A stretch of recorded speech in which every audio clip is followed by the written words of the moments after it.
Bonjour à tous et bienvenue à cette nouvelle édition du balado Sport et Sciences. Je me présente Charles Mathieu Lachaume, kinésiologue, préparateur physique, mais aussi posturologue. Aujourd'hui, on compare 3 modalités d'entraînement chez les nageurs fait à l'extérieur de la piscine où on comparait un entraînement de force à un entraînement de pliométrie, c'est-à-dire des sauts, avec un entraînement en endurance musculaire. Tout ça dans le but de voir laquelle de ces modalités-ci donnait le plus de gains sur des paramètres spécifiques de performance à la natation.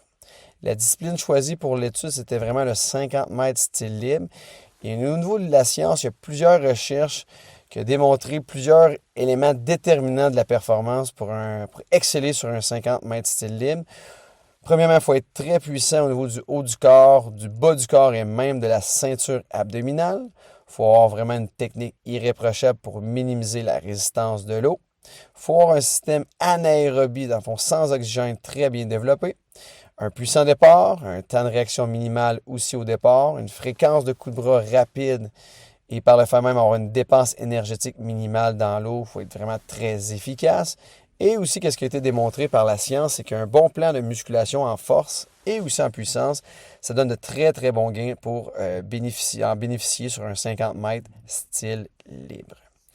Au niveau de la méthodologie, on a recruté 27 nageurs universitaires chinois âgés environ de 20 ans, où il y avait 10 femmes, 17 hommes. Pour un âge moyen d'expérience de 9 ans, ils étaient entraînés, mais plus de niveau développement, donc c'est quand même une limite de l'étude. Ce n'est pas des élites. Ils faisaient 3 entraînements de natation par semaine pour une durée totale de 3h30 par semaine en entraînement. Leur temps moyen sur 50 mètres, c'était entre 27 et 28 secondes. On peut voir un comparatif avec un temps olympique, c'est plus 22 à 24 secondes pour un temps. Donc ça, c'est un élément limitatif de l'étude. On a divisé ça en 3 groupes. Il y avait un groupe de force maximale qui faisait principalement le back squat, donc le squat traditionnel avec barre arrière, le soulevé de terre, le traditionnel deadlift, et aussi le bench press, le développé couché, où on utilisait des charges entre 80 et 95 % de leur charge maximale. Pour le groupe de pliométrie des sauts, on faisait un volume entre 60 et 100 sauts par séance. Et le groupe en endurance musculaire, c'était beaucoup plus des exercices de poids du corps, c'est-à-dire des push-ups, des squats, des pull-ups, où ici on prescrivait un 4 séries de 12 à 15 répétitions. La durée de l'étude a duré 6 semaines où on faisait 2 entraînements par semaine, d'une durée entre 50 et 60 minutes. Et au niveau des tests physiques, dans le fond, on a vraiment testé le temps sur 15 mètres. On a aussi regardé la distance d'envol lors d'un départ sur les blocs pour le test de 15 mètres. On a aussi fait un test sur 25 mètres où on utilisait seulement les pieds pour avancer. Un 25 mètres où on utilisait seulement les bras pour avancer. Et aussi un 25 mètres style libre, mains et pieds.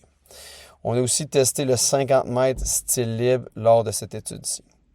Donc, on a évalué après 3 semaines et on a aussi évalué pour une évaluation finale.